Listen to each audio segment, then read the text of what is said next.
مسلمانوں کی اکثریت ایسی ہے کہ جس کو سورۃ الفاتحہ کا ترجمہ تک معلوم نہیں۔ قرآن پاک کی جو پہلی سورہ ہے اور ہر نماز میں پڑھی جاتی ہے اور روزانہ جو فرض نمازیں پڑھتا ہے وہ 17 مرتبہ تو اس سورت کو پڑھتا ہے اور امام کے پیچھے پڑھتا ہے تو سنتا بھی ہے، اور پھر جب امام نہیں پڑھتا تو وہ پڑھتا بھی ہے۔ غرض کہ وہ سورہ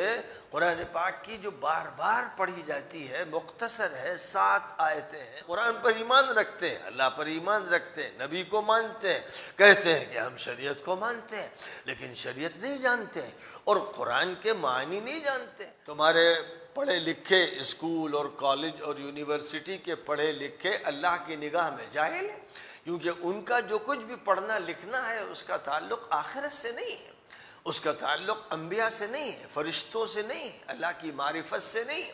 جو بھی پڑھتے ہیں وہ صرف اس لیے پڑھتے ہیں کہ اس دنیا کے کاروبار میں لگ سکیں، ملازمت کر سکیں، نوکر چاکر بن سکیں، پیسہ کما سکیں، پیسے سے کھا سکیں، کھا کر زندہ رہ سکیں اور اس کے بعد مر جائیں۔ تو یہ تو جانوروں سے بدتر زندگی ہے جو ہمارے سامنے نظر آ رہی ہے کہ اگر اللہ کی ہدایت سے کوئی واقف نہیں ہے تو وہ سائنس پڑھ لے اور جنرل نالج پڑھ لے اور میتھ پڑھ لے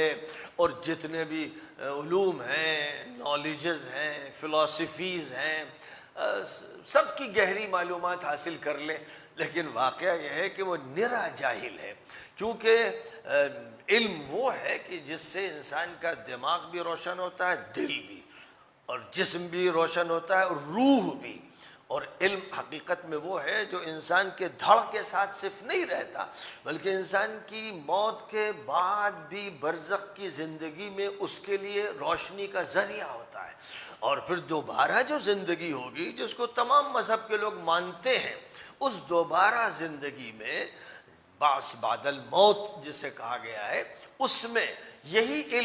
علم نبوی، علم قرآنی، علم ربانی اس کے لیے روشنی کا مینارہ بنے گا، اور اسی روشنی سے اس کو فائدہ ہوگا۔ جس نے علم قرآن حاصل کیا، علم حدیث حاصل کیا، علم دین حاصل کیا، اس کے لیے اس زندگی میں بھی رہنمائی ہے، اور اس کے بعد اس رہنمائی کے بہترین ثمرات اور نتائج عالم محشر میں اس کے سامنے آئیں گے، اور پھر اسی علم اور عمل کی بنیاد پر اللہ تعالی جنت کے مقامات اس کو نصیب فرمائے گا۔